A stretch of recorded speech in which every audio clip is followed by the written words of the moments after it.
ওড়িশা অহা 7.12 question number 1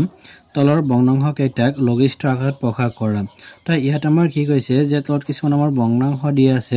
আৰু এইকেইটা আমাৰ এই লঘিষ্ঠ আকাৰত প্ৰকাশ কৰিব লাগে। তে লঘিষ্ঠ আকাৰ মানে হ'ল যিকেইটা আমাৰ ভগ্নাংশ দিয়া আছে সেইকেইটাক আমি কটাকটি কৰি একেবাৰে আমি সৰু ভগ্নাংশলৈ আমাৰ ল'ব লাগে আৰু সৰু ভগ্নাংশলৈ লৈ যোৱাকে আমাৰ লঘিষ্ঠ আকাৰ বুলি কোৱা হয়। এনে ধৰা আমাৰ একটো আমাৰ দিছে ধৰা 40 একৰ আমাৰ 45/60। তে ইয়া যদি আমি কটাকটি যদি কৰোঁ আমি 15 যদি আমি কটাকটি কৰোঁ তেন্তে 15 আমাৰ 45ত কেইবাৰ যাব 15 45ত আমাৰ 3 বাৰ যাব আৰু 15 আমাৰ 60ত কেইবাৰ যাব আমাৰ 4 বাৰ। তে ইয়াক আমি কটাকটি যদি কৰোঁ তেন্তে আমি পাম 3/4 আৰু এইটো সংখ্যা আমি আৰু কটাকটি আমি কৰিব নোৱাৰোঁ। সেইকাৰণে যে এইটো ভগ্নাংশৰ আমাৰ একেবাৰে লঘিষ্ঠ মানটো আমাৰ কিমান হ'ব 3/4 অৰ্থাৎ 15 আমি কাটিলে 3/4 আমি পাম। ইয়াৰ এখন 0 কেনচেল আৰু আমি 3ৰে যদি কাটো 3 আমাৰ 9ত কেইবাৰ যাব 3 বাৰ আৰু 3 15ত কেইবাৰ যাব 5 বাৰ। তে ইয়াৰ কাৰণে আমাৰ এনসাৰটো আমি কিমান পালো 3/5। এতিয়া এই সংখ্যাটো আমি কটাকটি কৰিব নোৱাৰোঁ অৰ্থাৎ এই সংখ্যাটো আমাৰ লঘিষ্ঠ মানটো আমাৰ কিমান হ'ব 3/5। তো 3টো আমাৰ দিছে 3 নম্বৰ আমাৰ ভগ্নাংশ দিছে 48 আমাৰ 72 দি আছে। এইটোক আমি লঘিষ্ঠ আকাৰত আমি লৈ যাম। তো 48/72 প্ৰথমে 2ৰ আমি কাটিম যেনে 2 আমাৰ 4ত আমাৰ কেইবাৰ যাব 2 বাৰ 2 আমাৰ 8ত যাব 4 বাৰ। সেম একেনি আমাৰ 2 আমাৰ 7ত কেইবাৰ যাব 3 বাৰ অৰ্থাৎ 3 2 গুণ 6 ইয়াত থাকিল 12ত কেইবাৰ 6 বাৰ। অৰ্থাৎ 2ৰে যদি আমি কাটি দিওঁ আমাৰ 48ত 24 বাৰ যাব আৰু 2 যদি ইয়াত যদি হৰণ দিওঁ 36 যাব। তেন্তে আমি কিমান পালো আমাৰ 24/36। ইয়াত আমি আকৌ আমি কাটিব পাৰোঁ। তে 6ৰে যদি আমি কাটি দিওঁ এতিয়া 6 আমাৰ 6ৰে আমি যদি কাটো অৰ্থাৎ 12ৰে আমি কাটিব পাৰোঁ 12 যাব আমাৰ। এতিয়া 12 যদি দিওঁ 12 আমাৰ 24ত কেইবাৰ যাব 12 ইয়াত আমাৰ 2 বাৰ যাব আৰু 12 36ত কেইবাৰ যাব 3 বাৰ। তেন্তে ইয়াত আমি 12 কাটিলে ওপৰত হ'ব 2 তলত হ'ব আমাৰ 3 অৰ্থাৎ এই 2/3 এইটো আমাৰ কি হ'ব লঘিষ্ঠ আকাৰৰ ভগ্নাংশ অৰ্থাৎ এই সংখ্যাটো লঘিষ্ঠ আকাৰৰ ভগ্নাংশটো হ'ল আমাৰ 2/3। তো 4টো আমাৰ দিছে 32/80। ইয়াত আমি যদি আমি চোৱা 16ৰে যদি আমি কাটো এতিয়া 16 আমাৰ 32ত কেইবাৰ আমাৰ যাব 2 বাৰ আৰু 16 আমাৰ 80ত কেইবাৰ যাব 5 বাৰ। তে ইয়াত আমাৰ হ'ল 2/5 অৰ্থাৎ এইটো সংখ্যাৰ লঘিষ্ঠ মানটো আমাৰ হ'ব 2/5। 5টো আমাৰ দিছে 5 120/465। এতিয়া ইয়াক আমি লঘিষ্ঠ আকাৰত যদি আমি আনো 120/465। এতিয়া প্ৰথম ইয়াক 5ৰে আমি কটাকটি কৰিম। এতিয়া 5ৰে যদি আমি কাটো 5 1ত নাযায় 12ত কেইবাৰ যাব 2 বাৰ অৰ্থাৎ 5 2 গুণ 10। ইয়াত আমাৰ 2 থাকিল 20 হ'ল 20ত কেইবাৰ 5 4 বাৰ। ইয়াতো আমি যদি 5 দিওঁ 5 ইয়াত আমাৰ নাযায় 6 হ'লে 46 অৰ্থাৎ আমাৰ 5 9 গুণ কিমান হ'ব 45 আৰু 1 থাকিল 15ত 5 3 বাৰ। তো ইয়াত আমি এইটো সংখ্যা যদি কটাকটি 5ৰে যদি কৰোঁ 5 120ত 24 বাৰ আৰু আমাৰ 5 এইটো সংখ্যাত যাব 93 বাৰ অৰ্থাৎ আমি পালোঁ 24 তলত হ'ল 93। ইয়াক আমি আকৌ আমি কটাকটি কৰিব পাৰোঁ। আমি ইয়াক যদি 3ৰে যদি আমি কাটিলোঁ ইয়াত যিহেতু 3 আছে 3ৰে কাটিলে 3 আমাৰ এই 24ত কেইবাৰ যাব 8 বাৰ 3 9ত 3 বাৰ আৰু 3 3ত 1 বাৰ অৰ্থাৎ 3ৰে কাটিলে 93ত 31 বাৰ যাব আৰু 24ত 8 বাৰ অৰ্থাৎ ইয়াৰ একেবাৰে লঘিষ্ঠ ভগ্নাংশটো আমাৰ হ'ল 8/31। এইটো হ'ল এনসাৰ। এটা আমাৰ 7.13 কুৱেশ্যনটো আমাৰ দিছে যে তলৰ চিত্ৰকেইটাৰ লগত জড়িত উপযুক্ত ভগ্নাংশকেইটা নিৰ্ণয় কৰা। এতিয়া তলত আমাৰ কিছুমান ছবি দিয়া আছে আৰু সেই ছবিকেইটা আমাৰ এই ভগ্নাংশকেইটা আমাৰ নিৰ্ণয় কৰিব লাগে। এতিয়া চোৱা ইয়াত আমাৰ এই প্ৰথম ইয়াৰ ছবি যদি চাওঁ টোটেল ঘৰ কেইটা আছে আমাৰ 1 2 3 4 5 6 7 8। এই 8 যিটো আছে এইটো আমাৰ 8টো তলত বহিব আৰু ওপৰত বহিব কেইটা ৰং কৰা আছে 1 2 3 4 ওপৰত বহিব আমাৰ 4। তাৰপিছত আমাৰ প্লাছ আছে ইয়াত আমি প্লাছ আমি দিম। তাৰপিছত ইয়াৰ যদি চাওঁ ইয়াতো আমাৰ ঘৰ কেইটা আছে 1 2 3 4 5 6 7 8। এতিয়া তলত আমি লিখিম 8। এতিয়া ৰং কৰা কেইটা আছে 1 2 3 4 5 6 ওপৰত আমি 6 লিখিম। এতিয়া চোৱা দুটা ভগ্নাংশ আমাৰ কি আছে আমাৰ প্লাস হৈ আছে এতিয়া আমি প্লাস যদি কৰো এতিয়া হৰ যদি আমাৰ একে থাকে তেন্তে আমাৰ 8 আৰু 8 ৰ আমি এলসিএম ললে আমি কিমান পাম আমি এলসিএম ললে আমি 8 পাম তাৰপিছত ইয়াত আমাৰ 4 into 4 ৰ যেটো আমাৰ 8 আছে এটো 8 ইয়াত কেবা হৰণ যাব এবাৰ একেৰে পূৰণ কৰিম এটো প্লাস এখন প্লাস সত আমাৰ 6 into ইয়াত তলত 8 8 ইয়াত এবাৰ হৰণ যাব একেৰে পূৰণ কৰি দিম তে তলত আমাৰ থাকিল 8 তে 4 এক গুণ কিমান 4 প্লাস 6 এক গুণ কিমান 6 তে ইয়াত আমি পালো তো থাকিল আমাৰ 8 এতিয়া 4 আৰু 6 এ কিমান হ'ব 10 অৰ্থাৎ এক নম্বৰ যেটো ছবি ইয়াৰ ভগ্নাংশ আমাৰ হ'ব as 10/8 সেম একে নিয়মত আমি 2 নম্বৰটো যদি আমি চাও ইয়াৰ সহজে টোটাল আমাৰ কেইটা আমাৰ ৰাউন্ড আছে ইয়াত আমি যদি কাউন্ট কৰো টোটাল আমাৰ হ'ব 1 2 3 4 5 6 7 8 9 10 11 12 টোটাল আমাৰ কিমান আছে 12টা 12 আমাৰ তলত বহিব তে ৰংকৰ আমাৰ কেইটা আছে 1 2 3 4 ওপৰত হ'ব আমাৰ 4 7 প্লাস ইয়াৰ আমাৰ টোটাল আমাৰ আছে 12টা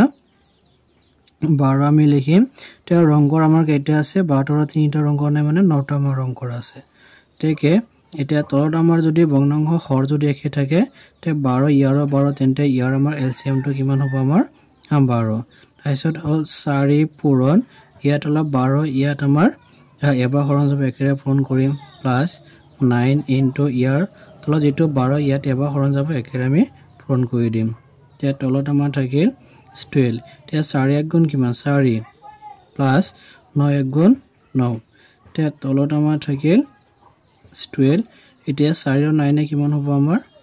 13 অৰ্থাৎ 2 নম্বৰ যেটো ভগ্নাংশ আমাৰ হ'ব 13/12 ওড়িশা অহা ইয়াত আমাৰ 7.14 ত আমাৰ দিছে যে মান নিৰ্ণয় কৰা ইয়াত আমাৰ কেইবাটা অংক দিয়া আছে যে ইয়াৰ আমাৰ এই ভগ্নাংশকেইটা আমাৰ মান নিৰ্ণয় কৰিব লাগে এনে 3/4 + 1/3 কোৱা ভগ্নাংশ থাকিলে আমি তেওঁৰ মানটো আমি কেনেকৈ নিৰ্ণয় কৰিম যে প্ৰথম আমি যেটো হৰ আছে তলটো হৰ বুলি কয় ওপৰটো লব বুলি কয় তে হৰখিনি আকত আমি এলসিএম অৰ্থাৎ আমাৰ ইয়াত 4 আৰু 3 আছে আমি এনেকৈ আমি এলসিএম অৰ্থাৎ 4 আৰু 3 এনেকৈ লিখাৰ পিছত আমি চাম যে ইয়াত যেটো সংখ্যাৰে হৰণ যাব আমি হেতু সংখ্যাৰে হৰণ আমি দিম তেনৰা 4 যদি দিও 4 ইয়াত আমাৰ এবাৰ তে 4 3 না যায় আমি 3 নমাই দিম আকৌ আমি একো দিব নালাগে আকৌ 3 3 এবাৰ তে এই বাহিৰৰ যিবোৰ সংখ্যা দিয়া থাকিলে কিনে আমি পূৰণ কৰিলে এলসিএম পাম না 1 into 3 কৰিলে 3 পাম 3 into 4 কৰিলে আমি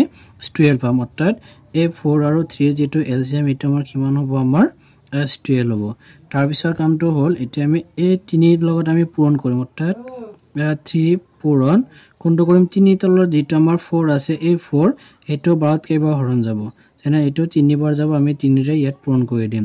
এখন প্লাস সেম একে নিয়মত ইয়াৰ আমি 1 আপ পূৰণ ইয়াত যে 3 আছে 3 ইয়াত কেইবা হৰণ যাব 4 বাৰ মানে 4 ৰে আমি পূৰণ কৰি দিম তে তলত আমাৰ থাকিল 12 ইয়াত আমাৰ 3 3 গুণ কিমান হ'ব 9 আৰু ইফালে আমাৰ 1 4 গুণ কিমান হ'ব 4 তেন্তে আমাৰ তলত থাকিল 12 ইফালে আমাৰ 9 আৰু 4 কিমান হ'ব 13 অৰ্থাৎ এই সংখ্যাটো যদি আমি মান যদি নিৰ্ণয় কৰো আমি কিমান পাম 13/12 ইয়াত দুইটো আমাৰ দিছে ইয়াৰ মান নিৰ্ণয় কৰিম 2/3 প্লাস আমাৰ 5/6 ইয়াত আমি ভগ্নাংশটো আমি কি কৰিম এই হৰটো পৰা এলসিএম টো লৈ লম এনে 3 আৰু কিমান আছে 6 তে ইয়াত আমি প্ৰথমে চাম যেনে 3 আমাৰ এটো 3 এবাৰ হৰণ যাব আৰু 3 আমাৰ 6 আমাৰ দুবাৰ যাব একত আৰু দিব নালাগে আকৌ আমি 2 দিলে 2 ইয়াত এবাৰ তে 1 into 2 কৰিলে 2 পাম 2 ৰ লগত 3 পূৰণ কৰিলে আমি কিমান পাম 6 অৰ্থাৎ আমি এই দুটা সংখ্যাৰ এলসিএম টো পাম 6 তাৰ পিছত আমি পূৰণ কৰিম 2 into ইয়াত যে 3 আছে 3 ইয়াত আমাৰ দুবাৰ হৰণ যাব আমি কি কৰিম 2 ৰে পূৰণ কৰি দিম তাৰপিছত প্লাস 5 into ইয়াত 6 6 ইয়াত এবাৰ হৰণ যাব এইকাৰণে একেৰে আমি পূৰণ কৰিম তে তলত থাকিল 6 এতিয়া 2 2 গুণ কিমান হ'ব 4 প্লাস 5 1 গুণ 5 তে তলত থাকিল 6 এতিয়া 4 আৰু 5 কিমান হ'ব 9 তে ইয়াক আমি কটাকটি আমি কৰিব পাৰো 3 ৰে যদি আমি কাটি দিও 3 9ত কেইবাৰ 3 বাৰ আৰু 3 6ত দুবাৰ তা ইয়াৰ এনসাৰ আমি 3/9 আমি 3/2 লিখিব পাৰো তো 3টো আমাৰ দিছে ইয়াত আমি কি কৰিম হে 3টা হৰৰ আমি এলসিএম টো লৈ লম যেনে আমাৰ কিমান দিছে এটা 3 দিছে 5 আৰু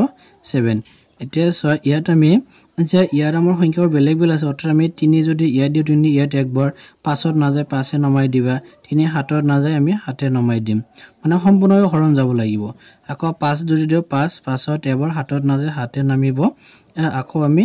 7 7ত এবাৰ তে সম্পূৰ্ণ যেটো হৰণ যায় হেতুৰে আমাৰ দিব লাগে এতিয়া বাহিৰত আমাৰ থাকিল 6 খিনি সংখ্যা যদি আমি পূৰণ কৰো এনে ইয়াত আমাৰ 3 5 গুণ 15 15ৰ হাতে কিমান হ'ব যদি পূৰণ কৰো 15 আৰু ইনটু 7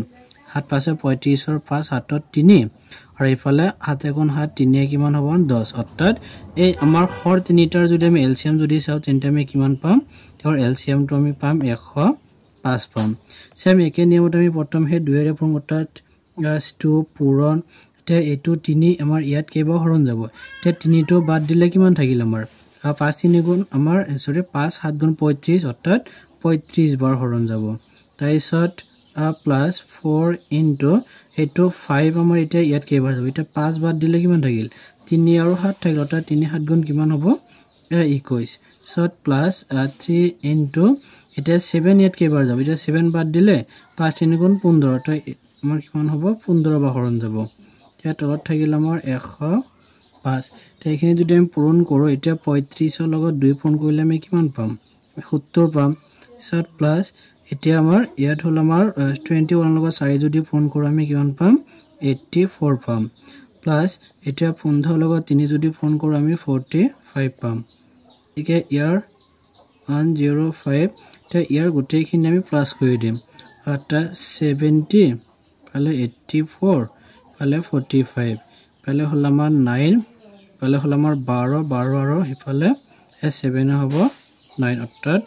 199 তা ইয়াৰ आंसर তোমাৰ কিমান হ'ব 199/105 সো সাইটো আমি যদি কৰো ইয়াৰ আমি প্ৰথম কি কৰিম হে হৰ গেটা আমি এলসিএম লম অৰ্থাৎ 2 3 আৰু 6 ইয়াতে আমি প্ৰথম 2 এৰে দিলে 2 ইয়াত এবাৰ 2 আমাৰ 3 ত সম্পূৰ্ণ নাযায় আমি 3 নামিব আৰু এটো 2 আমাৰ 6 ত কেবা 3 বাৰ তাকো আমি 3 যদি আমি দিও 3 এটো 3 এবাৰ 3 এটো 3 টো এবাৰ তে ইয়াত আমাৰ কিমান থাকিল 1 into 1 কৰিলে 1 পাম এটা 3 into 2 কৰিলে আমি কিমান পাম 6 অৰ্থাৎ তেওঁৰ এলসিএম টো আমি পাম 6 তে আগৰ নিচিনাকে এতিয়া আমি 9 পূৰণ এটা সো এটো 2 ইয়াত কেবা হৰণ যাব 3 বাৰ তে আমি 3 ৰে পূৰণ কৰি দিম প্লাস 5 into এটো 3 6 ত কেবাৰ দুবাৰ 2 ৰে পূৰণ কৰিম তাৰপিছত 7 into এটো 6 ত কেবা হৰণ যাব এবাৰ একেৰে পূৰণ কৰি দিম তেকে তলত থাকিল 6 এতিয়া আমাৰ 9 3 গুণ কিমান হ'ব 27 7 প্লাস ইফালে আমাৰ 5 2 গুণ কিমান হ'ব 10 আৰু ইফালে আমাৰ 7 1 গুণ কিমান হ'ব 7 এতিয়া তলত আমাৰ থাকিল 6 এতিয়া ইয়াৰ খিনি যদি আমি যোগ কৰো সো ইফালে আমাৰ 27 আৰু 10 আমি হ'ব আমাৰ 37 আৰু ইফালে 7 হলে আমাৰ 1444 এটা আমি কটাকটি আমি কৰিব পাৰো যদি আমি 2 এৰে কাটি দিও 2 ইয়াত আমাৰ যাব 3 বাৰ আৰু ইয়াত যাব আমাৰ 22 বাৰ তা ইয়াৰ आंसर টো লিখিব পাৰো 22/3 সো 5 টো আমাৰ দিছে ইয়াৰ আমি হৰ গেটাৰ যদি আমি এলসিএম যদি ল জানে আমাৰ 7 7 আৰু 7 দি আছে তে 7 দিলে 7 ইয়াতো যাব ইয়াতো যাব ইয়াতো যাব এবাৰ এবাৰকে এন্তে কিমান 7 থাকিল অত এলসিএম টো আমাৰ কিমান হ'ব 7 তে ইয়াত আমাৰ আগৰ নিচিনাকে আমাৰ 1 into 87 ইয়াত এবাৰ হৰণ যাব একেৰে পূৰণ কৰিবা plus 2 into 87 ইয়াত এবাৰ হৰণ যাব একেৰে পূৰণ কৰিবা plus 3 into 87 ইয়াত এবাৰ হৰণ যাব একেৰে পূৰণ কৰি দিম ঠিক আছে তলত থাকিল আমাৰ 7 এটা 1 1 গুণ কিমান 1 এটা 2 1 গুণ কিমান 2 এটা 3 1 গুণ কিমান 3 এটা তলত থাকিল আমাৰ 7 এটা 1 আৰু 2 কিমান হ'ল 3 3 আৰু 3 কিমান হ'ল 6 অৰ্থাৎ ইয়াৰ আমাৰ মানটো হ'ব 6/7